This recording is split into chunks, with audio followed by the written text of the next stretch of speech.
Ms. White, are you on? Good afternoon, everyone. This is Amy White. I'm the chair of the Education, Innovation, and Charter School Committee.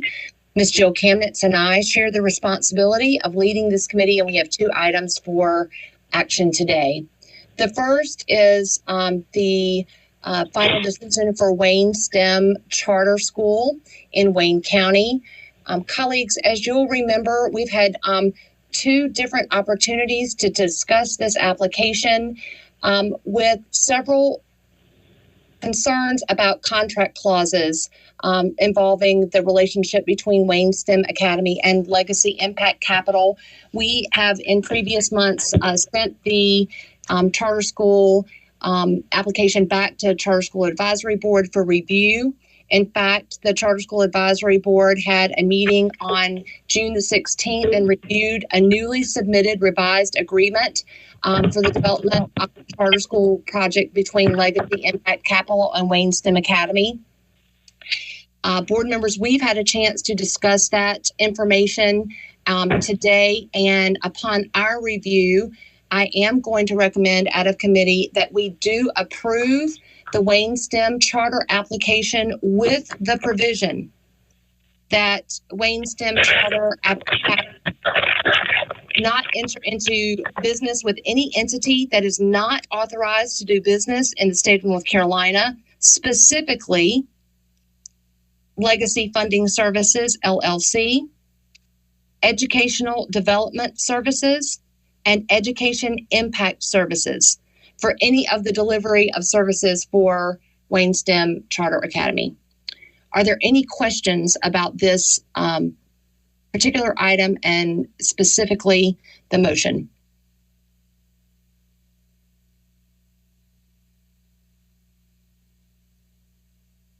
Okay, Mr. Chair, hearing none.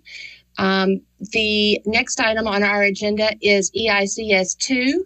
This is a new charter agreement with revisions that I'm going to ask Ms. Ashley Beccaro.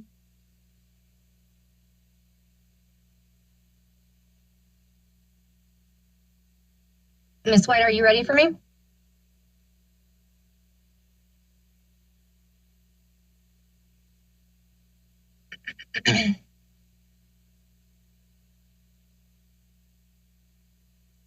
Yeah, Ashley, please go ahead. Okay. Good afternoon, everyone. This is Ashley Beccaro with the Office of Charter Schools. So the Charter Schools Advisory Board did meet last week to discuss revisions to the charter agreement. They approved those revisions.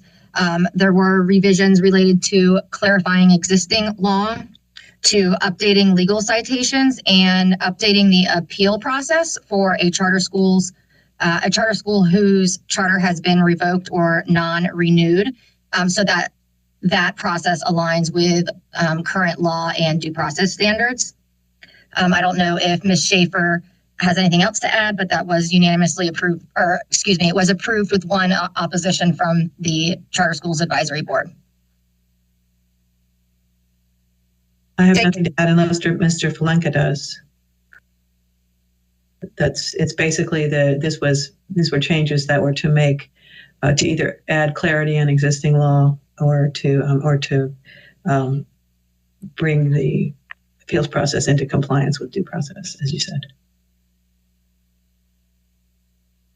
Mr. Falenka, you have anything else? No, I have nothing to add. Okay. Questions from board members about this revised charter agreement?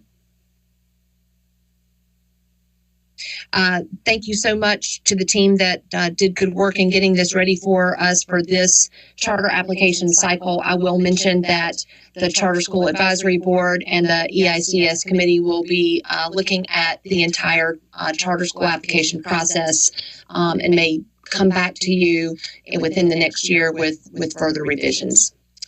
Mr. Chair, that concludes the action items on the Education, Innovation, and Charter School Committee today. Thank you, Ms. White. We'll now move to the Healthy Responsible Students Committee chaired by Mr. Reginald Keenan. Mr. Keenan. Thank you, Mr. Chair.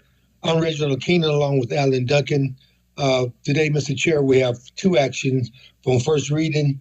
The first item we'd like to talk about is approval of the hearing officers for the North Carolina High School Athletic Association. And with that, I'll ask my good friend, Mr. Duncan, to carry on in that regard. Thank you, Chair Keenan. We have, as everyone knows, the new agreement with North Carolina High School Athletic Association goes into effect July 1st, and one of the several provisions that bring some new approaches, if you will, pursuant to the MOU, include the appeals panel. The contemplation is that there will be a total of 15 members on the appeal panel, typically, and this is an independent panel, separate and apart from NCHSAA and subject to selection by the state board.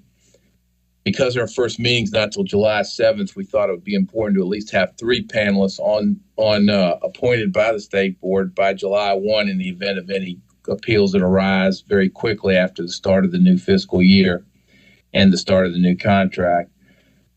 We have provided, I believe, resumes for 3 different panelists that we are suggesting and who have agreed to serve. And all 3 of them, I think, may be fairly well known to several members of the board. The first one is Bill Harrison, who, of course, has served on this board and has served in many, many important roles in education in the state of North Carolina, including he has been involved with high school athletics and has deep knowledge of the Athletic Association. Terry Worrell is a former superintendent, also retired, who has served as a superintendent, has served as high school principal, has again been involved with athletics in North Carolina, and is someone who brings a great deal of knowledge, experience, and independence to this task. Finally, Rodney Shotwell, who will be, as of next week, retired as the superintendent for Rockingham County Schools and has also been involved in high school athletics deeply during the course of his educational career, and he spent over a decade as superintendent in Rockingham Schools and has previously served in other posts, including principal prior to that time. So all 3 of these folks have had distinguished careers with knowledge of the issues that would be confronted. All of them have proved throughout the course of their careers that they are very student service oriented, and that's an important part of what we're working on here, is to focus on making sure students are protected, and at the same time working to continue to assure that the High School Athletic Association provides the support and operation of our athletic system for our high schools in a way that will work smoothly and fairly. So with that, if there are any questions, glad to entertain those. And we will bring to the board on July 7th additional members for this proposed, not proposed, it will soon be real appeals panel that are to be, the members of whom are to be appointed by the board.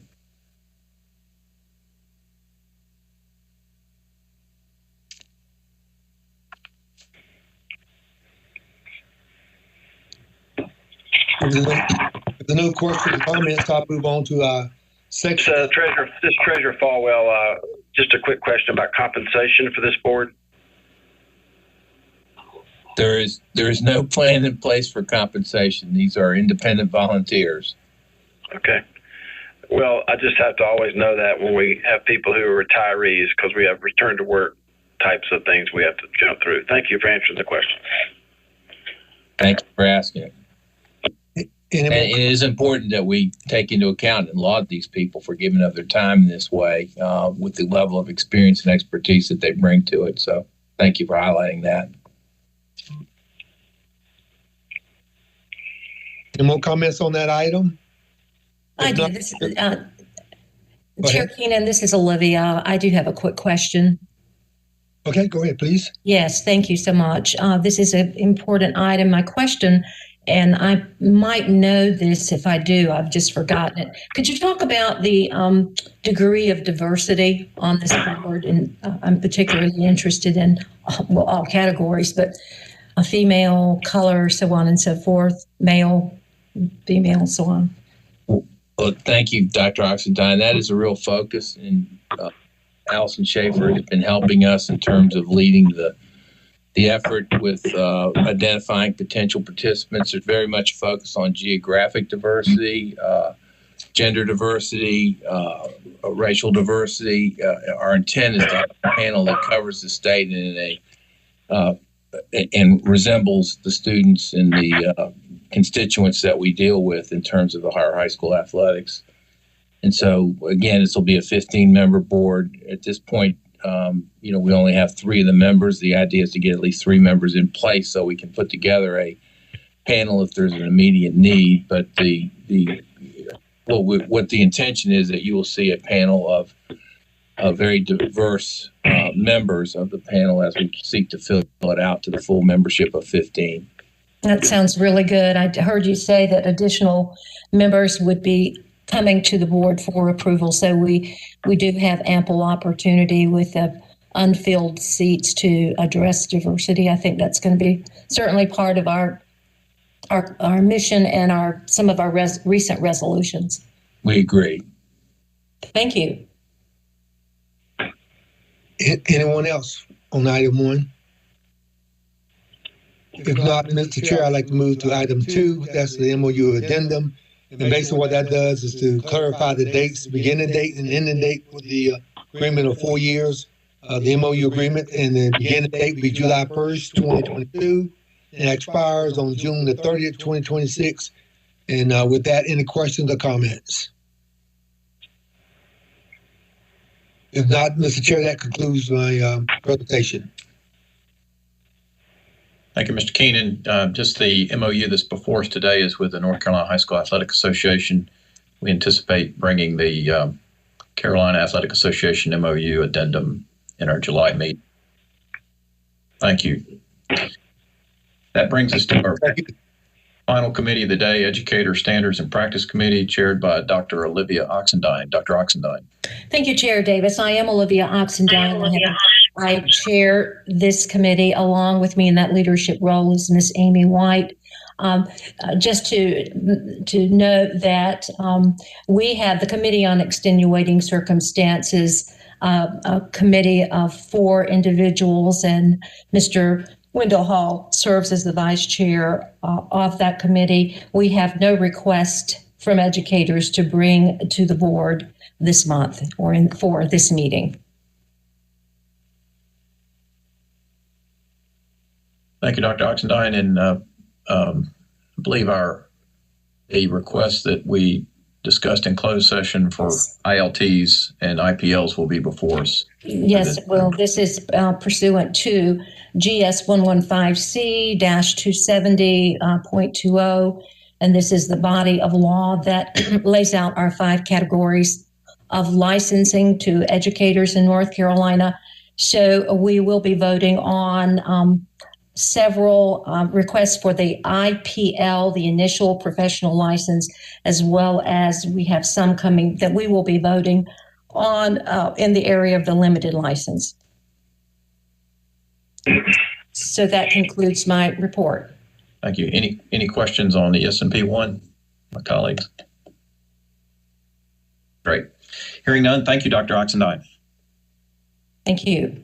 Board members will now move to voting on items requiring action from your committee reports. Discussion and reports provided on each item. At this time, I ask if there's a request to remove any item from these agendas. Hearing none, I request a motion to approve the following: EICS 1 and 2, HRS 1 and 2, and ES&P 1. So move. Motion by Mr. Ford. Is there a second?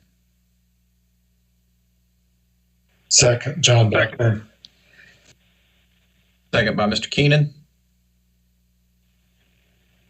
that correct? Second. Yes, second by Mr. Keenan. Any discussion on this motion?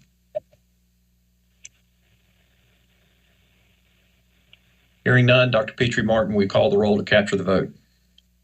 Dr. Oxendine. Yes. Ms. Kamnitz. Yes. Mr. Keenan. Yes. Mr. Hall.